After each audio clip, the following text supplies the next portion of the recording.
Hello friends, नमस्कार, जय हिंद, वंदे मातरम। मैं हिमांशु आपका स्वागत करता हूं आपके अपने study platform Parivartanta edu hub में। Friends, UP triple S C VPO की जो डेट्स हैं वो अनाउंस होने वाली हैं और उससे पहले हम लोगों ने अपनी 3 क्लास को कंप्लीट किया था और उस पर ही बेस्ड आपको एक मैं पहला प्रैक्टिस सेशन आज यहाँ पे लेने वाला हूँ। ये प्रैक्टिस सेशन आपके लिए बहुत ज़्यादा इंपॉर्टेंट है, ध्यान रखिएगा। और इस प्रैक्टिस सेट को आप जब लगाएंगे तो आपको क्वेश्चन का लेवल पता चलेगा, क्योंकि मार्केट में अभी बहुत ज़्यादा वीपीओ का मटेरियल नहीं है, तो इसको खोजना और वीडियो बनाना बहुत ही कठिन काम है हमारे लिए। तो अगर आपको वीडियो अच्छा लगे तो आप वीडियो को लाइक करके चैनल को सब्सक्राइब जरूर कर दीजिएगा। और थोड़ा सा शोर रहेगा क्योंकि इस समय नवरात्रि चल रहे हैं, तो इसके कारण आपको शोर का भी थोड़ा सा सामना करना पड़ेगा। हालांकि मैं कोशिश करूंगा कि नॉइस को जितना कैंसिलेट किया जाए उतना मैं कैंसिलेशन करने का प्रयास करूंगा, लेकिन फिर भी आप समझ सकते हैं कि थोड़ा सा इस समय नवरात्रि के कारण आवाज आपको आती रहेगी। तो देखते हैं, आज का पहला प्रश्न है, राष्ट्रीय परियोजनाओं के प्रसार के लिए जिन सेवाओं की आवश्यकता होती है उन्हें स्थानीय स्तर पर भली प्रकार संपन्न किया जा सकता है। स्थानीय स्वशासन को संगठित करने के सुगम मार्ग या किसके कथन है? तो यह कथन फ्रेंड है हिक्स का। ध्यान रखिएगा, कथन किसका है? तो यह कथन दिया था हमारे हिक्स महोदय ने। अगला है, नगर पालिकाओं के संरचना भारतीय संविधान के अनुच्छेद में वर्णित है। यानी जो नगर पालिकाओं की संरचना है ये भारतीय संविधान के किस अनुच्छेद में वर्णित है? तो ये दामे वर्णित है। लेकिन आप ये फ्रेंड ध्यान रखिएगा, ये क्वेश्चन आपके एग्जाम में नहीं आएगा, क्योंकि हम लोग नगर पंचायत पढ़ने वाले हैं, नगर पालिका को पढ़ने वाले नहीं है। आगे बढ़ाते हैं, क्वेश्चन नंबर 3 को देखते हैं। 3 नंबर है, निम्नलिखित युगों में से कौन एक सुमेलित नहीं है? Which one of the not is following similar? यानी इनमें से कौन एक मैच नहीं है? जैसे एक तरफ नगर कस्बा, दूसरी तरफ स्थानीय निकाय। लखनऊ में छावनी परिषद बोले जाए या चाहे आप उसको नगर निगम बोलिए, दोनों चीजें हैं, ठीक है। नगर निगम लखनऊ, छावनी परिषद भी है आपकी। कानपुर में नगर निगम, सही एकदम है, ठीक है। गाजियाबाद नगर पालिका परिषद नहीं, परिषद नहीं भैया, यहाँ पे भी नगर निगम है। यही वाला आपका गलत है, ऑप्शन नंबर सी आपका एकदम करेक्ट ऑप्शन हो जाएगा। काकोरी नगर पंचायत, काकोरी फ्रेंड ये लखनऊ के पास में एक जगह पड़ती है। आप लोगों ने काकोरी वो कांड सुना होगा जिसमें काकोरी डकैती के नाम से फेमस है। क्वेश्चन नंबर 4 है, पंचायतों को संवैधानिक अधिकार किस संशोधन अधिनियम के माध्यम से प्रदान किए गए थे? तो ये आपका 73, 74, 68 या 69। तो आप अगर क्लास आपने सुनी होगी तो 73वें संविधान संशोधन सन 1992 ध्यान लिखिएगा के द्वारा पंचायतों को संवैधानिक दर्जा प्राप्त किया गया और 24 अप्रैल 1993 से इसको लागू कर दिया गया और 24 अप्रैल को हम लोग पंचायती राज दिवस को मनाते हैं। उत्तर प्रदेश में निम्नलिखित अधिनियम की कौन सी पंचायती राज अधिनियम की धारा है जिसके अंतर्गत ग्राम प्रधानों का चयन किया जाता है? तो वो फ्रेंड है 11B। धारा का नाम क्या है? 11B। ध्यान रखिए, 11B से ही आपका जो ग्राम प्रधान है उसका चयन किया जाता है। आगे बढ़ाते हैं, क्वेश्चन नंबर 6 है, उत्तर प्रदेश पंचायती राज अधिनियम 1947 की धारा 35 के अंतर्गत ग्राम सभा की अगर बैठक को नोटिस जारी किया जा सकता है। अगर आपको ग्राम सभा की बैठक करानी है तो आपको कितने दिन पहले नोटिस जारी करनी पड़ेगी? अब ग्राम सभा क्या होता है, मैं आपको थोड़ा सा पहले ग्राम सभा के बारे में बताता हूँ। ग्राम सभा का मतलब होता है, ये एक लिस्ट होती है, एक लिस्ट होती है जिसमें उस गाँव के 18 साल से ऊपर सभी लोगों का नाम होता है जो जीवित होते हैं, है ना, ठीक है। तो इनकी बैठक बुलानी होती है, तो आपको 5 दिन, 7 दिन, 2 दिन या 15 दिन। तो बेटा ये आपको जो 15 दिन यानी लगभग 2 सप्ताह से ऊपर के समय से पहले नोटिस जारी करनी पड़ती है। नेक्स्ट है, पंचायती राज अधिनियम संबंधित किस समिति का गठन योजना आयोग की सिफारिशों पर किया गया था? वेरी वेरी इंपॉर्टेंट क्वेश्चन है।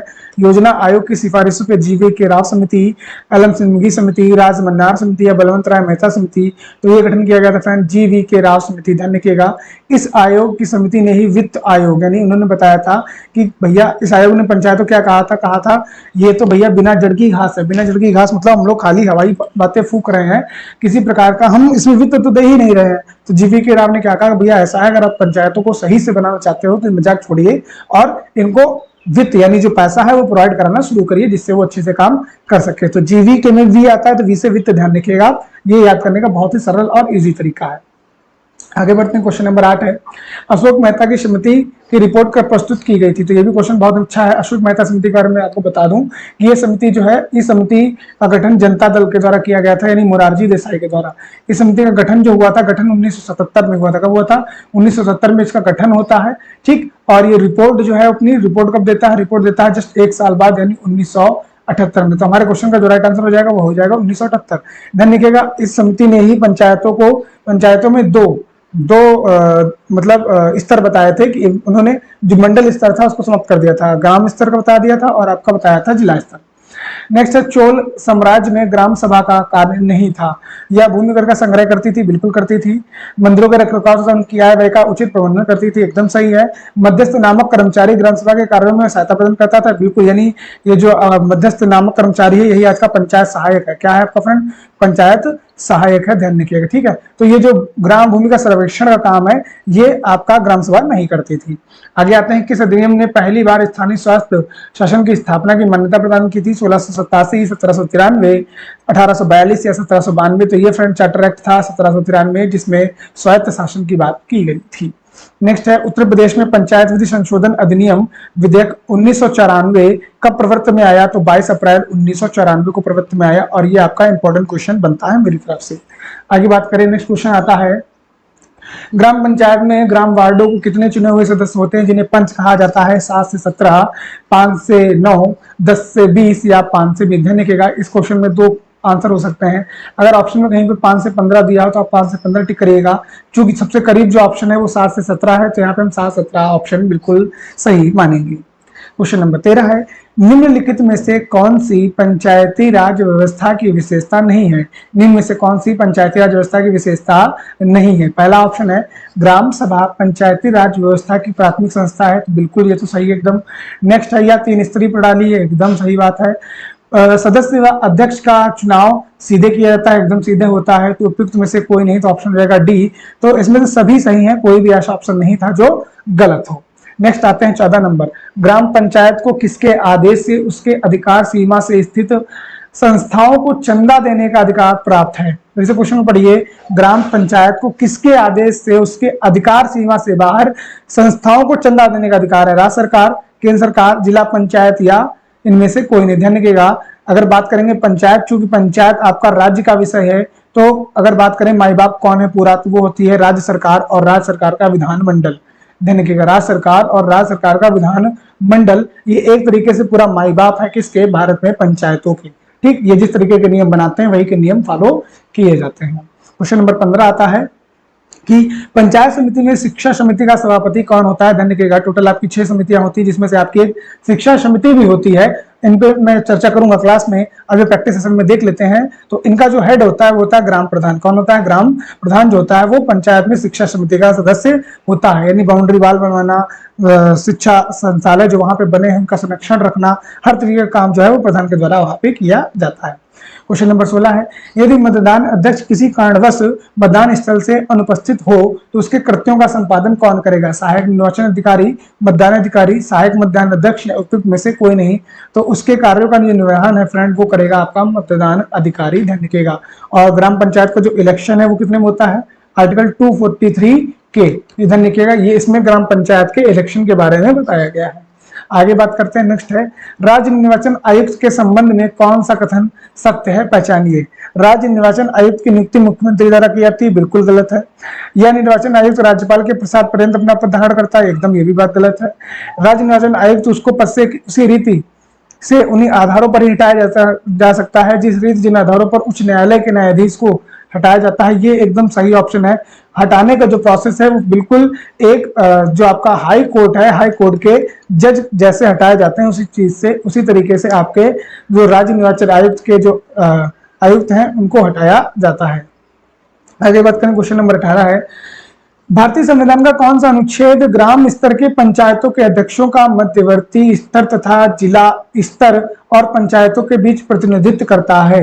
तो अनुच्छेद गा, अनुच्छेद घा, अनुच्छेद चा। तो आप ऐसे ध्यान रखिएगा, जैसे एक होता है का, है ना, एक होता है गा, एक होता है खा, और फिर आता है गा। तो जो गा है, गा जो है ये बाकी दोनों पंचायतों के बीच में एक आपका कड़ी का काम करता है। नेक्स्ट है, भारतीय संविधान का कौन सा अनुच्छेद पंचायतों के स्वशासन के स्वरूप को वर्णन करता है?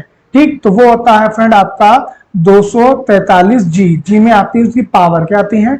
पावर। तो आप देखेंगे तो जी के अकॉर्डिंग जो ऑप्शन बनेगा वो बनेगा हमारा छा, यानी अनुच्छेद 243 छा, और इंग्लिश में 243 जी। ध्यान रखिएगा। उत्तर प्रदेश में पंचायत के चौथे आम चुनाव कब संपन्न कराए गए? 72, 73, 73, 74, 74, 75 या 1975, 76? तो ये फ्रेंड कराए गए थे 1972 और 1973 में। आगे आते हैं, नेक्स्ट है वाल्मीकि अंबेडकर मलिन बस्ती आवास योजना। फिर से सुनिए, वाल्मीकि अंबेडकर मलिन बस्ती आवास योजना की शुरुआत कब की गई? दिसंबर 2001, सितंबर 2001, दिसंबर 2003 या नवंबर 2004? तो ये फ्रेंड की गई आपके दिसंबर 2001 में। ध्यान रखिएगा, ये आपके जो गांव में जो घर वगैरह जो गंदे रहते थे, गलियां गंदी रहती थी, उनको साफ सफाई करने से संबंधित योजना थी। नेक्स्ट है ग्राम पंचायत विकास योजना निर्माण के किस चरण में ग्राम पंचायत विकास योजना के किस संस्थान निर्धारण या ड्राफ्ट प्लान का विकास किया जाता है? पहले, दूसरे चरण, तीसरे चरण या चौथे चरण में? तो ये किया जाता है ड्राफ्ट प्लानिंग जो है वो प्लान जो है वो प्लान में 4 अक्षर है, तो प्लान भी चौथे अक्षर पे ही आपका आता है। ठीक है, आगे बात करें, नेक्स्ट है 14वें वित्त आयोग ने ग्राम पंचायतों के लिए शर्त रहित मूलधन और सशर्त निष्पादन अनुदान के बीच का अनुपात निर्धारण किया है। ऑप्शन है आपके सामने 75-25, 70-30, 90-10 या 80-20। तो ये जो है ये आपका किया गया है 90-10। ध्यान रखिएगा, ऑप्शन नंबर सी एकदम करेक्ट जवाब है। पंचायती संस्थाओं के वित्तीय सशक्तिकरण में केंद्रीय वित्त आयोग की भूमिका होती है। वित्तीय सहायता उपलब्ध कराना, वित्तीय योजनाएं तैयार करना, वित्तीय प्रबंधन की सलाह देना, उपयुक्त सभी। तो ये सभी चीजें आपका करता है। अगला नंबर 25 नंबर है, निम्नलिखित में से वित्त आयोग के अध्यक्षों में कौन कालक्रम के अनुसार सबसे पहले नियुक्त किया गया था? केसी पंत, ये तो भैया 1992 में आए थे। ठीक है, डॉक्टर सी रंगराजन, के संथानम आए थे 1956 में। रंगराजन शायद आए हैं 2013 के आसपास, और वाई वी रेड्डी जो है फ्रेंड ये 2002 या 3 के आसपास हैं। तो जो सबसे पहले आए हैं वो कौन है आपके? के संथानम। तो इस समय बात करें कौन सा वित्त आयोग चल रहा है, तो 15वां चल रहा है, और किसके अध्यक्ष में चल रहा है? एनके सिंह, यानी नंद कुमार सिंह, इनका आप नाम ध्यान रखिएगा। ठीक है, एनके सिंह। पहला वित्त आयोग केसी नियोगी, पहला वित्त आयोग केसी नियोगी। क्वेश्चन नंबर 26 है, निम्नलिखित में से कौन सा सुमेलित नहीं है? Which one of the following is not matched? केंद्रीय वित्त आयोग 280, राज्य वित्त आयोग 243 एम, लोक सेवा आयोग 315 या निर्वाचन आयोग 324। फ्रेंड इसमें बात करें तो ये गलत है, आपका ये होना चाहिए 243 आई फॉर इनकम, यानी राज्य की जो इनकम है वित्त है वो आई में है। ठीक, ऐसे ध्यान रखिएगा। उत्तर प्रदेश राज्य वित्त आयोग के अनुसार पंचायती राज संस्थाओं को प्रदत्त 40% अंश में से ग्राम पंचायत को कितना दिया जाता है? 60, 10, 70 या 50? तो ग्राम पंचायत को दिया जाता है 70 और बाकी दोनों को दिया जाता है 15-15। तो इसका जो ऑप्शन हो जाएगा वो ऑप्शन नंबर सी एकदम सही जवाब हो जाएगा। तो ग्राम पंचायतों को 70 दिया जाता है। अनुदान की मैं पूरी वीडियो आपको ले लाऊंगा जिसमें मैं आपको बंधक अनुदान और जो आपका अनुबंधक अनुदान होता है, यानी टाइड और अनटाइड दोनों प्रकार के बंधनों के बारे में आपको बताऊंगा जो अनुदान आपको मिलते हैं पंचायतों को। नेक्स्ट है, उत्तर प्रदेश राज्य का पहला वित्त आयोग कब गठित किया गया था? 1994, 1993, 1990 या 1981? ये क्वेश्चन हम लोगों ने पहले देखा था कि 1994 गठित किया गया था और 22 अप्रैल 1994 से आपका ये लागू है। हम लोगों ने क्वेश्चन अभी ऊपर डिस्कस किया था, आप देखिएगा। ठीक है, नेक्स्ट आते हैं, क्वेश्चन नंबर 29 है, पंचायतों द्वारा उनकी ओर से प्राप्त किए गए सभी धनों को जमा करने के लिए और निधियों के गठन हेतु उपबंध किसके द्वारा किए जाते हैं? पंचायतों द्वारा उनकी ओर से प्राप्त किए गए सभी धनों को जमा करने के लिए और निधियों के गठन हेतु उपबंध किसके द्वारा किए जाते हैं? ग्राम पंचायत, क्षेत्र पंचायत, जिला पंचायत, राज्य विधानमंडल। तो ये किए जाते हैं फ्रेंड आपके राज्य विधानमंडल द्वारा। मैंने आपको बताया था राज्य विधानमंडल एक तरीके से माई बाप है पूरे ग्राम पंचायत का। नेक्स्ट आते हैं, राज्य सरकार द्वारा प्रत्येक राजस्व जिले के लिए एक जिला रजिस्ट्रार के अलावा कितने अतिरिक्त रजिस्ट्रार नियुक्त किए जा सकते हैं राज्य सरकार द्वारा? 1, 2, 5 या सरकार जितना चाहे उतना? तो राज्य सरकार जितना चाहे उतना भैया वो वहां पे आपका रजिस्ट्रार लगाए, 1 लगाए, 2 लगाए, 3 लगाए, 9 लगाए, 10 लगाए, वो उसकी मर्जी है। ठीक, लगाया ना लगाए वो भी उसकी मर्जी है। चलिए आगे देखते हैं, 31 नंबर है, रजिस्ट्रार द्वारा जन्म या मृत्यु की कितनी प्रतियां निःशुल्क जारी की जाती हैं? केवल एक प्रति, प्रथम प्रति, प्रथम व द्वितीय प्रति, अगन्य यानी जितनी भी जारी कर दो, ये एक भी प्रति नहीं। तो भैया एक प्रति आप जो है वो निःशुल्क जारी कर सकते हैं, उसके बाद आपको पैसा देना ही पड़ेगा, बिना पैसा फिर काम नहीं चलेगा। अगला आते हैं, यदि एक गर्भ से एक साथ एक से अधिक बच्चे जन्म लेते हैं, यानी एक ही गर्भ से ट्विंस या आपका 3 बच्चे हैं, तो प्रत्येक जन्म के रजिस्ट्रेशन के लिए अलग अलग सूचना पत्र भरना होगा, एक ही सूचना पत्र भरना होगा, कोई सूचना पत्र नहीं भरना होगा, या उपयुक्त में से कोई नहीं? तो या अलग अलग बच्चों के लिए अलग अलग आपको सूचना पत्र भरना पड़ेगा। आपको संघ की ध्वनि आ रही होगी, मैंने आपको पहले इसीलिए आगाह कर दिया था कि थोड़ा आपको हमारे साथ मैनेज करना पड़ेगा। ठीक है, क्वेश्चन नंबर 33 है, पंचायत एंटरप्राइज सूट यानी PEPES पंचायत एंटरप्राइज सूट में कितने अनुप्रयोग होते हैं? तो फ्रेंड ये होते हैं 11 अनुप्रयोग। ठीक है, देखिए भाई ये पंचायत सहायकों को दिए जाते हैं अपनी सुविधा के लिए। ये क्वेश्चन अच्छा है। नेक्स्ट क्वेश्चन 34 अच्छा है, NIC यानी नेशनल इंफॉर्मेशन सेंटर का मुख्यालय कहाँ है? नई दिल्ली, जयपुर, लखनऊ या मुंबई? तो इसका जो मुख्यालय है फ्रेंड वो है आपका नई दिल्ली में। राष्ट्रीय सूचना विज्ञान केंद्र यानी नेशनल इंफॉर्मेशन जो सेंटर है की स्थापना कब की गई? 1965, 1968, 1971, 1977? तो इसकी स्थापना की गई थी फ्रेंड 1977 में। आगे आइए, क्वेश्चन नंबर 36 है, पशुधन बीमा योजना। पशुधन बीमा योजना क्या है? सभी प्रकार के जानवरों को बीमा कराना, सभी दुधारू पशुओं का बीमा कराना, सभी दुधारू और मांस उत्पादित करने वाले पशुओं का बीमा कराना। तो एकदम ऑप्शन नंबर सी एकदम सही है, सभी दुधारू और मांस उत्पादित पशुओं का बीमा कराना। प्रधानमंत्री ग्रामोदय योजना का संबंध किससे है? कृषि से, ग्राम सड़कों से, पशुपालन से, आवास से? तो प्रधानमंत्री ग्रामोदय योजना का संबंध फ्रेंड है आपका आवास से, ध्यान रखिएगा। आगे आते हैं, नेक्स्ट है गांधी ग्राम योजना। गांधी ग्राम योजना की शुरुआत कब हुई है? 1995, 96, 97, 98, 99, 2000 या 2001? तो ये फ्रेंड की गई है आपके 95, 96 से गांधी ग्राम योजना। और क्योंकि आपने लेखपाल का पेपर लास्ट ईयर दिया है तो आपको पता है कि योजना किस तरीके से पूछी जाएंगी, तो आप पूरा प्रिपेयर होकर जाइएगा। हालांकि जितने क्वेश्चन योजना के बन सकते हैं हम लोग पूरा प्रयास करेंगे।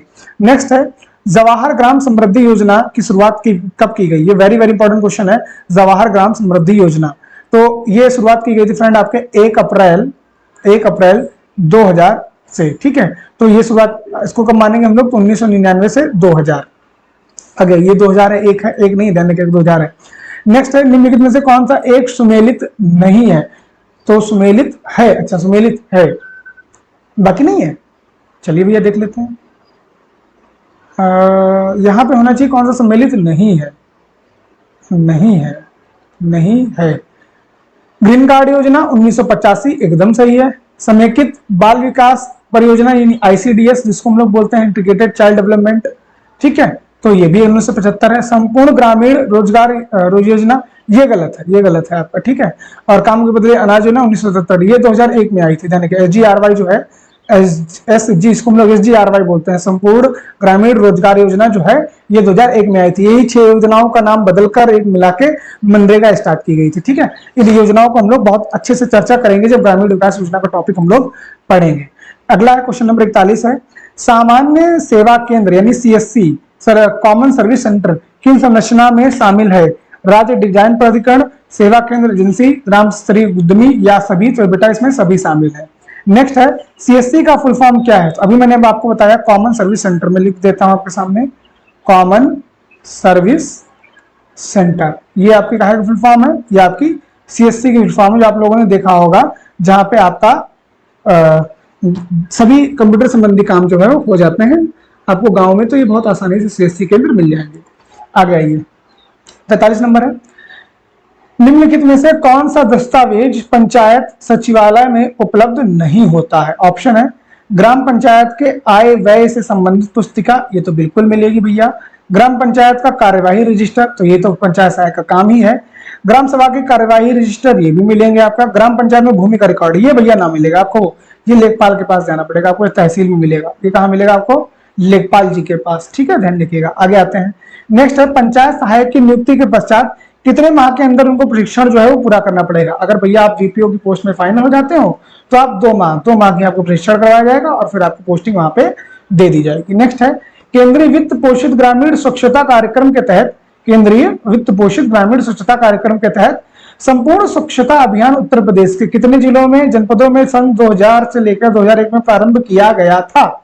तो ये किया गया था फ्रेंड आपके 12 जनपदों में, ध्यान रखिएगा। अब देखिए ये क्वेश्चन कितना पुराना है, तो पुराना है तो पूछेंगे नहीं, ये आप लेखपाल का पेपर उठा के देख लीजिए, आपका सभी भ्रम जो है वो दूर हो जाएगा कि भैया सर ये तो पुराना है, ये नहीं पूछेंगे आप।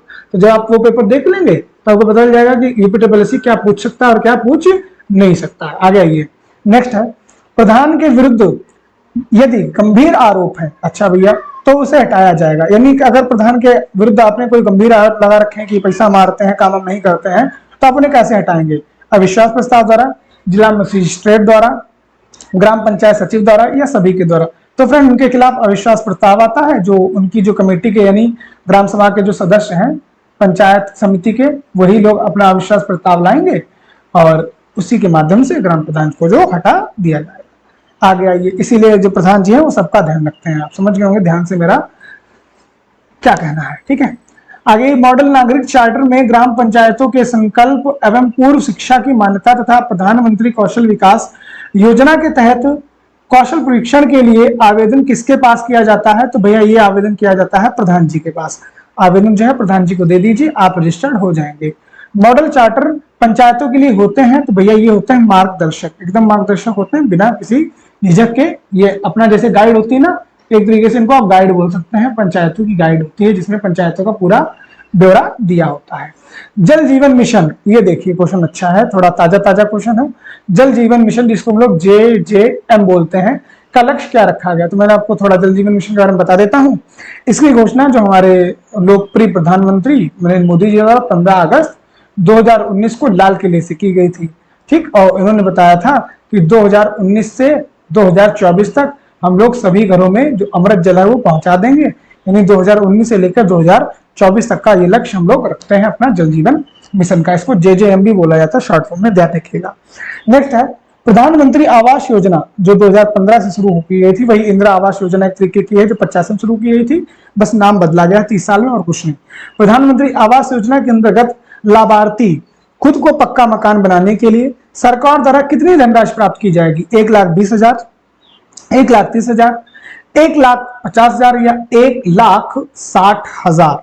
तो ये जो धनराशि है ये मिलेगी फ्रेंड 1,20,000। 1,20,000 में आप प्रधानमंत्री आवास योजना के अंतर्गत रजिस्टर्ड होकर अपना प्यारा सा घर बना सकते हैं। अगला है आयुष्मान भारत योजना, जिसे हम लोग जन आरोग्य योजना भी बोलते हैं। बहुत ही अच्छी योजना है, इंपॉर्टेंट योजना है आयुष्मान भारत योजना।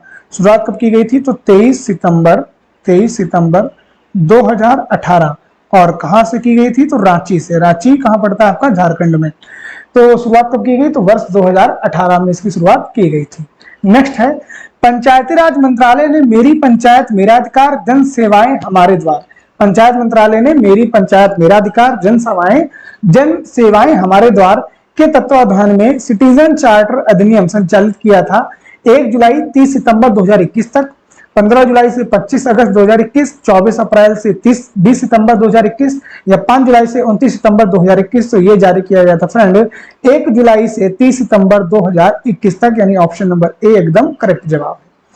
जल जीवन मिशन के तहत जल गुणवत्ता जांच के लिए प्रत्येक ग्राम पंचायत से कितनी महिलाओं को प्रशिक्षित किया जाएगा? तो कम से कम 5 महिलाओं को, जो आपका JJM शुरू किया जा रहा है जल जीवन मिशन, इसके अंतर्गत पानी जो है, पानी गुणवत्ता सही आ रही है कि नहीं आ रही है, तो इसके लिए महिलाओं को काम पे लगाया जाएगा और ऐसी 5 महिलाओं को उस ग्राम पंचायत से सिलेक्ट किया जाएगा। आगे आइए, नेक्स्ट है जिला योजना समिति के गठन का दायित्व किस अनुच्छेद के अंतर्गत राज्य सरकारों को सौंपा गया है? 243ZE, 243ZD, 243ZF या 243ZG? तो ये आ जाएगा फ्रेंड 243ZD। ध्यान रखिएगा। आगे बढ़ाते हैं, क्वेश्चन नंबर 55 है हमारा, ग्रामीण भूमिहीन रोजगार गारंटी कार्यक्रम में क्या असत्य है, यानी कौन सा गलत है? लाभकारी रोजगार के अवसर पैदा करना, अच्छा, लाभकारी रोजगार के अवसर पैदा करना बिल्कुल सही बात होगी भैया, अवसर तो आपको पैदा करने हैं। ग्रामीण क्षेत्र में उत्पादक संपत्ति बनाना, एकदम सही बात है। ग्रामीण जीवन की समग्र गुणवत्ता में सुधार लाना, एकदम सही बात है। ग्रामीण क्षेत्रों में रोजगारों के अवसर को सीमित करना, ये देखो निगेटिव पॉइंट मिला, निगेटिव पॉइंट NP मिल गया हमारा, लुकुर कर रहा था यहाँ पे कि ग्रामीण क्षेत्रों में रोजगार के अवसर को सीमित कर दोगे तो रोजगार बढ़ेगा कैसे, यानी ऑप्शन नंबर डी एकदम गलत है भैया, ये इन्होंने सीमित कर दिया। नेक्स्ट है आपका निम्नलिखित योजनाओं को सही सुमेलित कीजिए। तो भैया चलो करते हैं। तो मुझे जो पता है इसमें गंगा कल्याण योजना 1996 और 97 में आई थी, यानी बी में वन एक ऑप्शन में देखिए बी में 1 है। अब बाकी हम लोग अपना मिला लेंगे, ठीक है। तो बी में 1 हमको मिल गया, यानी ए का 2। ग्रामीण संपर्क योजना 96-97, समग्र ग्राम विकास योजना 1999-2000, प्रधानमंत्री सड़क भी योजना पता थी अपने को 2000 से 2001, यानी ऑप्शन डी। देखिए एक हमने मिलाया, बाकी हमको मिल गए, ठीक है। आगे आइए, नेक्स्ट है मुख्यमंत्री समग्र ग्राम विकास कार्यक्रम का शुभारंभ किया गया था? शिल्पग्राम कानपुर से, शिल्पग्राम लखनऊ से, गोरखपुर से, अयोध्या से। तो शिल्पग्राम आपका लखनऊ से मुख्यमंत्री समग्र ग्राम विकास योजना का शुभारंभ आपका किया गया था। आगे ये अगला है, आदर्श ग्राम के तहत व्यक्तिगत विकास से संबंधित क्रियाकलाप है, व्यवहार में परिवर्तन है, सांस्कृतिक विरासत है, ए बी दोनों है, या ऑप्शन डी इनमें से कोई नहीं। तो पेन भैया कहां चला गया है? ये है पेन अपना। तो ऑप्शन नंबर सी ए व बी, यानी व्यवहार में परिवर्तन और सांस्कृतिक विरासत दोनों। सखी मंडल का संबंध किसकी विकास योजना से संबंधित है? सखी मंडल नगर पंचायत विकास, ग्राम पंचायत विकास, जिला पंचायत विकास, इनमें से कोई नहीं। तो ये आपका संबंधित है आपका नगर पंचायत ग्राम पंचायत विकास से। उत्तर प्रदेश में मुख्यमंत्री पंचायत प्रोत्साहन पुरस्कार योजना का उद्देश्य क्या है? तो पुरस्कृत पंचायतों को आदर्श मानकर अन्य पंचायतों को प्रेरणा देना, गांवों में वित्त की कमी को पूरा करना, ए बाबी दोनों, इनमें से कोई नहीं। तो ये उद्देश्य जो है वो पुरस्कृत पंचायतों को आदर्श मानकर और उसके जैसे और पंचायतों का विकास करना, इसका एक उद्देश्य हमारा रहता है। ऑप्शन नंबर ए एकदम करेक्ट जवाब है। आगे बढ़ते हैं, क्वेश्चन नंबर आता है हमारा 61। भारत में स्मार्ट विलेज का मॉडल विश्व के किस मॉडल पर आधारित है? यूरोपीय मॉडल, अमेरिकी मॉडल, अफ्रीकी मॉडल, या इनमें से कोई नहीं। तो ये आपका यूरोपीय मॉडल के नाम से आपका एकदम सही है। जेल में जन्म या मृत्यु पंजीकरण के लिए जिम्मेदार कौन है? तो जेल में भैया अगर आप हो तो जेलर आपके लिए जिम्मेदार है। जिंदा रहो या मरो, या जेलर की ही बात लगाई जाती है। ग्राम सभा की बैठक में प्रतिवर्ष होती है खरीफ की फसल कटने के तुरंत बाद, एकदम सही बात है। रबी की फसल कटने के तुरंत बाद, बिल्कुल दोनों ऑप्शन एकदम सही है। यानी वर्ष में ये दोनों बैठक आप ध्यान रखिएगा, एक रबी यानी गेहूं की फसल के बाद, दूसरी खरीफ यानी आपका धान की फसल के बाद। ये दोनों बैठक तो मस्ट है, यानी जरूरी है, होनी ही होनी है। नेक्स्ट है, ब्रिटिश भारत में सर्वप्रथम केंद्रीय जन्म मृत्यु और विवाह पंजीकरण अधिनियम कब आया? 1885, 1876, 1890 या 1886? तो ये आया था फ्रेंड आपका 1886 में, 1886। ग्राम विकास सचिव के कार्यों में उनकी सहायता कौन करता है? ग्राम विकास सचिव के कार्यों में उनकी सहायता कौन करता है? पंचायत सहायक, पंचायत सदस्य, लेखपाल, या फिर इनमें से कोई नहीं। तो सहायक को लगाई इसलिए जा रहा है सहायता करने के लिए। चलिए भैया, यहाँ पे हमारे जो ग्राम पंचायत के पोर्शन है वो यहाँ से हमारा एकदम समाप्त होता है। अब हम लोग अपने कंप्यूटर के सेक्शन में आ गए हैं, तो जरा कंप्यूटर के सेक्शन को भी एक बार हम लोग नजर डाल लेते हैं। पहला क्वेश्चन है, कंप्यूटर में निम्नलिखित में से कौन से कंप्यूटर की प्रोसेसिंग यूनिट है? तो भैया सीपीयू। सीपीयू का पूरा नाम ही है सेंट्रल प्रोसेसिंग यूनिट। इसे कंप्यूटर का ब्रेन भी कहा जाता है। ध्यान रखिएगा, दिमाग अगर पूछा जाए किसे कहा जाता है तो इसे ही कहा जाता है सीपीयू।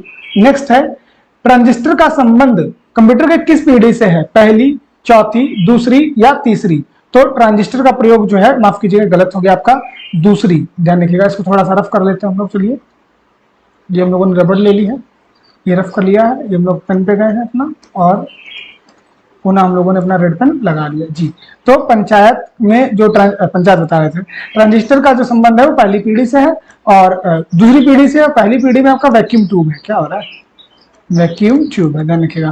पहली पीढ़ी में वैक्यूम ट्यूब है, दूसरी में आपका ट्रांजिस्टर है, तीसरी में आपका इंटीग्रेटेड यानी आईसीज है। ठीक। नेक्स्ट है, मानव बुद्धि के यांत्रिकी की जांच करने वाला होता है कृत्रिम विज्ञान, संज्ञानात्मक विज्ञान, मनोविज्ञान या समाजशास्त्र? तो ये होता है फ्रेंड आपका कॉग्निटिव साइंस यानी संज्ञानात्मक विज्ञान। नेक्स्ट है, लेजी लर्निंग एल्गोरिथम का दूसरा नाम क्या है? के नीरस्ट नाइबर, रिग्रेशन, क्लासिफिकेशन या न्यूरल नेटवर्क? तो ये फ्रेंड कहलाता है के नीरस्ट नाइबर आपका लेजी लर्निंग एल्गोरिथम। नेक्स्ट है, डैश में लेजर तकनीक का प्रयोग नहीं होता है। बारकोडिंग रीडिंग बिल्कुल होता है आपका। कटिंग और ड्रिलिंग इसमें भी होता है क्योंकि काम ही होता है कटिंग करने का। माइक्रोवेव ओवन इसमें नहीं होता है, यानी ऑप्शन नंबर सी जो है एकदम सही जवाब हो जाएगा। माइक्रोवेव ओवन में आपका लेजर तकनीक का प्रयोग नहीं होता है। नेक्स्ट है, आर्टिफिशियल इंटेलिजेंस यानी एआई जो आजकल बहुत ज्यादा चल रहा है के लिए प्रोग्रामिंग भाषा LISP को किसने विकसित किया? Grace Hopper, John McCarthy, Charles Bachman या लेस्ली लैम्पोर्ट? तो इसका राइट आंसर जाएगा फ्रेंड जॉन मैकार्थी। इन्हें एआई का पिता बोलते हैं। अगर पूछा जाए आपसे एआई का जनक किसे कहा जाता है तो जॉन मैकार्थी जी को ही एआई का जनक बोला जाता है। क्वेश्चन नंबर 72 आता है कि कंप्यूटर शब्दावली में IDN का पूरा नाम क्या है? तो इंटरनेशनलाइज्ड डोमेन नेम। फिर से सुनिएगा, इंटरनेशनलाइज्ड डोमेन नेम जो है ये IDN का पूरा नाम है। आगे बढ़ाते हैं, क्वेश्चन नंबर 73 लगाते हैं अपनी स्क्रीन पे। निम्नलिखित में से कौन सी सेवा इंटरनेट उपयोगकर्ताओं को कॉल प्राप्त करने के लिए सुसज्जित किसी भी पीसी इंटरनेट पर बात करने की अनुमति देता है? बात करने की अनुमति देता है electronic mail, electronic message, internet telephony या इंस्टेंट मैसेजिंग। तो इसका जो राइट आंसर हो जाएगा फ्रेंड वो हो जाएगा आपका टेलीफोनी, यानी टेलीफोन कर सकते हैं आप, किसी से भी बात कर सकते हैं। आगे आइए, अगला क्वेश्चन है कि एमएस वर्ड में font dialog box, find dialog box को ओपन करने के लिए शॉर्टकट की क्या है? तो फ्रेंड वो है CTRL+D, यानी आपका डायलॉग बॉक्स जो है वो खुल जाएगा। डी से डायलॉग बॉक्स, आप ऐसे ध्यान रखिएगा। नेक्स्ट है, इनमें से किस विधि में कौन सा तरीका दाएं संरेखित यानी राइट संरेखित के लिए इस्तेमाल किया जाता है? तो Ctrl+R, लेफ्ट के लिए Ctrl+L, जस्टिफाई यानी बीच में लिखने के लिए जस्टिफाई Ctrl+J और अंडो के लिए Ctrl+Z। ठीक है, आगे आइए, रीडो और अंडो दो चीजें होती हैं। कंप्यूटर पर लॉगिन और पासवर्ड के सत्यापन के लिए कौन जरूरी है? तो सत्यापन कौन करता है? ऑथेंटिकेट। सत्यापन में क्या होता है? ऑथेंटिकेट करना, तो ऑथेंटिकेशन कहलाता है। क्या कहलाता है? इस प्रक्रिया को कहा जाता है ऑथेंटिकेशन या प्रमाणीकरण। नेक्स्ट है, निम्नलिखित में से कौन सा स्प्रेडशीट का उदाहरण है? तो स्प्रेडशीट आपको पता है एक्सेल में देखने को मिलती है, यानी जो इस तरीके की आपकी होती है ना, इसमें रो और कॉलम होते हैं, इसी को स्प्रेडशीट बोला जाता है। ये देखने को मिलती है आपको MS एक्सेल में, माइक्रोसॉफ्ट एक्सेल। नेक्स्ट है, ईमेल का आविष्कार किसने किया? वेरी वेरी इंपॉर्टेंट क्वेश्चन है आपका। ईमेल का आविष्कार किसने किया? टिम बर्नर-ली, जेम्स ग्लोनिंग, विंस्टन सर्फ या VA शिवा अय्यदुराई? तो टिम बर्नर-ली तो आपको पता ही है कि WWW के आविष्कारक हैं। इसका जो राइट आंसर है वो option number D, VA Shiva Ayyadurai, इन्होंने ही आपका ईमेल का आविष्कार किया था। नेक्स्ट है, निम्नलिखित में से कंप्यूटर का मूल कार्य क्या है? मूल काम क्या है? यानी इनपुट देना, स्टोरेज करना, प्रोसेसिंग करना, इनमें से सभी। तो ये आपका ऑप्शन नंबर डी जो है एकदम सही हो जाएगा। इनमें से सभी काम जो है ये आपके कंप्यूटर के होते हैं। तो यहाँ पे हमारा कंप्यूटर का सेक्शन भी कंप्लीट होता है। अब हम लोग अपने पहुंचते हैं यूपी के सेक्शन में, जो आपको 20 क्वेश्चन यूपी के देखने को मिलेंगे। इसमें पहला क्वेश्चन आता है कि केंद्रीय पक्षी अनुसंधान संस्थान यानी CARI उत्तर प्रदेश में किस स्थान पर स्थित है? तो इज्जत नगर। कहाँ स्थित है फ्रेंड? इज्जत नगर। और इज्जत नगर आपको कहाँ पड़ता है? ये पड़ता है आपका बरेली में, ध्यान रखिएगा, झुमका वाली बरेली। उत्तर प्रदेश का सबसे घना जिला बसा कौन सा है? गौतम बुद्ध नगर, संत कबीर नगर, गाजियाबाद या कानपुर नगर? या तो इसका राइट आंसर हो जाएगा आपका गाजियाबाद जो है वो आपका सबसे घना बसा हुआ उत्तर प्रदेश का शहर है, जो नोएडा के पास में पड़ता है। निम्न में से किस राज्य में भारत के सर्वप्रथम अमृत सरोवर का उद्घाटन किया गया? मणिपुर, राजस्थान, हरियाणा या उत्तर प्रदेश? तो आप लोगों को पता हो, ये पेट में लास्ट क्वेश्चन भी आया था कि उत्तर प्रदेश के रामपुर में, किस जिले में? उत्तर प्रदेश के रामपुर जिले में ही भारत का पहला अमृत सरोवर जो है वो बनाया गया था। गोकुल ग्राम योजना का संबंध किस प्रदेश से है? तो ये है आपका उत्तर प्रदेश में। जो दुधारू पशु हैं उनसे संबंधित योजना का लाभ ले सकते हैं। 85 नंबर है, उत्तर प्रदेश के लोकायुक्त निम्नलिखित में से किसे अपना त्याग पत्र देते हैं? तो जो उनको शपथ दिलाया गया, उत्तर प्रदेश के राज्यपाल जो है वो उत्तर प्रदेश के लोकायुक्त का ही जो त्याग पत्र है वो ले सकते हैं। राजीव गांधी विमानन विश्वविद्यालय उत्तर प्रदेश में कहाँ स्थित है? राजीव गांधी राष्ट्रीय विमानन विश्वविद्यालय नोएडा, आगरा, फुर्सतगंज या अमेठी? वाराणसी। तो ये फ्रेंड स्थित है आपका फुर्सतगंज अमेठी में। कहाँ स्थित है? अमेठी। अमेठी आपको पता है पहले ये राहुल गांधी का संसदीय क्षेत्र था, लेकिन इस समय स्मृति जुबिन ईरानी जी का ये आपका संसदीय क्षेत्र पड़ता है। निम्नलिखित में से कौन सी जनजाति उत्तर प्रदेश और उत्तराखंड से संबंधित है? कौन सी वो जनजाति है जो उत्तर प्रदेश और उत्तराखंड से? इतनार, भील, थारू या मुंडा? तो ये जनजाति कौन सी है? थारू। क्यों? क्योंकि थारू जो है उत्तर प्रदेश के तराई क्षेत्र में पाया जाता है और तराई क्षेत्र का कुछ हिस्सा जो है उत्तराखंड में भी लगता है। किस्सा राधा कन्हैया के लेखक कौन है? सैयद आगा हसन काश्मीरी, नवाब वाजिद अली शाह, बाबू गोपाल चंद्र एलियस गिरधर दास या पंडित प्रताप नारायण मिश्र? तो ये किसका लिखा हुआ है? ये आपका नवाब वाजिद अली शाह के द्वारा किस्सा राधा कन्हैया लिखा गया है। नेक्स्ट है आपका कि निम्नलिखित में से कौन सा एक उत्तर प्रदेश का लोक नृत्य है? सिगमो, घोड़ो, मुडनी या जैता? तो ये जैता जो है ये मराठी लोगों की याद में किया जाता है, ध्यान रखिएगा, और ये उत्तर प्रदेश का एक लोक नृत्य है। आगरा की मोती मस्जिद बहुत इंपॉर्टेंट है, वेरी वेरी कंफ्यूजन रहती है दिल्ली की मोती मस्जिद और आगरा की। तो दिल्ली की अगर मोती मस्जिद पूछी जाए तो वो आपकी बनवाई है किसने? औरंगजेब ने। और आपके आगरा की पूछी जाए तो वो आपके शाहजहां ने बनवाई है। उत्तर प्रदेश के किस नगर में सर्वप्रथम भारतीय राष्ट्रीय कांग्रेस का वार्षिक अधिवेशन हुआ था? उत्तर प्रदेश के किस नगर में? तो सबसे पहले हुआ था फ्रेंड आपका इलाहाबाद में सन 1888 में, और यहीं पे जॉर्ज यूले, क्या नाम है इनका, जॉर्ज यूले, प्रथम अंग्रेज अध्यक्ष भी बने थे इलाहाबाद में। लखनऊ का 1916 अधिवेशन फेमस है, कानपुर का सरोजिनी नायडू का 1925 और वाराणसी का आपका गोपाल कृष्ण गोखले 1905 का फेमस है, ध्यान रखिएगा। आगे आते हैं, क्वेश्चन नंबर आता है हमारा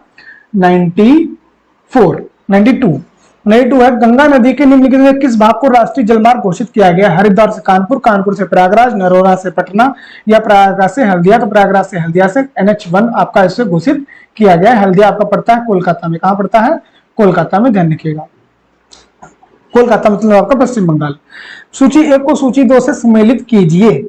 सूची 1 को सूची 2 से सम्मिलित कीजिए। सोनभद्र, सोनभद्र में मिलती है फ्रेंड आपको चूना पत्थर की खाने, ठीक है। आगे बात करेंगे इलाहाबाद, तो इलाहाबाद में आपको सीसा बालू। ललितपुर, ललितपुर में मिलता है आपका तांबा। और Mirzapur non plastic fire clay, यानी A4B2 ऑप्शन नंबर डी आपका एकदम सही जवाब हो जाएगा। आगे बढ़ते हैं, क्वेश्चन नंबर 94, निम्नलिखित में से कौन सा जोड़ा सम्मिलित नहीं है? अलीगढ़ ताला, मुरादाबाद पीतल, फिरोजाबाद चूड़िया या मेरठ चाकू? ये आपको क्वेश्चन फ्रेंड हम होमवर्क में दे रहे हैं, बताइए इनमें से कौन जो है वो सम्मिलित आपके लिए हिसाब से नहीं है। हस्त निर्मित कागज का निर्माण होता है, हस्त निर्मित कागज का निर्माण बांदा, हमीरपुर, झांसी या जालौन? तो हस्त निर्मित जो कागज है फ्रेंड ये आपका जालौन में बनता है। गीडा क्या है? गीडा क्या है? गाजियाबाद औद्योगिक विकास प्राधिकरण, गोरखपुर औद्योगिक, गोमती औद्योगिक या गंगा औद्योगिक? तो फ्रेंड गीडा क्या है? गोरखपुर औद्योगिक विकास प्राधिकरण। गीडा, लीडा, नोएडा, आपने नोएडा सुना होगा, new Okhla industrial development authority. ऐसे ही गीडा क्या है आपका? GIDA, गीडा जो है वो गोरखपुर इंडस्ट्रियल डेवलपमेंट अथॉरिटी। आगे आइए, आर्यभट्ट नक्षत्रशाला, आर्यभट्ट नक्षत्रशाला कहाँ स्थित है? तो आपको पता होगा कि उत्तर प्रदेश में अलग अलग नक्षत्रशालाएं हैं, तो हमसे पूछा जा रहा है कि जो आर्यभट्ट नक्षत्रशाला है ये कहाँ फेमस है? जैसे आपकी जो इंदिरा गांधी नक्षत्रशाला है वो आपकी फेमस है लखनऊ में, तो ऐसे ही जो आर्यभट्ट नक्षत्रशाला है फ्रेंड ये उत्तर प्रदेश के रामपुर में स्थित है। कहाँ स्थित है आपके? उत्तर प्रदेश के रामपुर में। इंदिरा गांधी वाली पूछी जाए तो इंदिरा गांधी वाली ध्यान बता दीजिएगा आप कि भैया लखनऊ में। आपकी एक वीर करके हैं, वीर नाम है उनका, वो गोरखपुर में है। नेक्स्ट है, निम्नलिखित में से कौन सी एक बांध उत्तर प्रदेश में नहीं है? तो अहरोरा, बघेलखंड, अंडवा या बंदुआ? तो बंदुआ जो है ये आपका नहीं है, बांका में पड़ता है। बांका कहाँ है आपका? बिहार में, ठीक। बंदुआ बांध जो है वो उत्तर प्रदेश में नहीं है। उत्तर प्रदेश में किस फसल के उत्पादन में उत्तर प्रदेश प्रथम स्थान पे नहीं है? गेहूं, जौ, गन्ना या चावल? तो चावल में उत्तर प्रदेश पहले नंबर पे नहीं है, ये वेस्ट बंगाल जो है इस समय पहले नंबर पे है। हम लोग आलू, गेहूं, गन्ना, चावल इन सभी में प्रथम स्थान पे है। उत्तर प्रदेश में सर्वाधिक प्रतिशत श्रमिक नियोजित है? तो भैया कृषि क्षेत्र में अभी भी लगभग उत्तर प्रदेश की 69% जनसंख्या जो है वो आपका कृषि पर निर्भर करती है।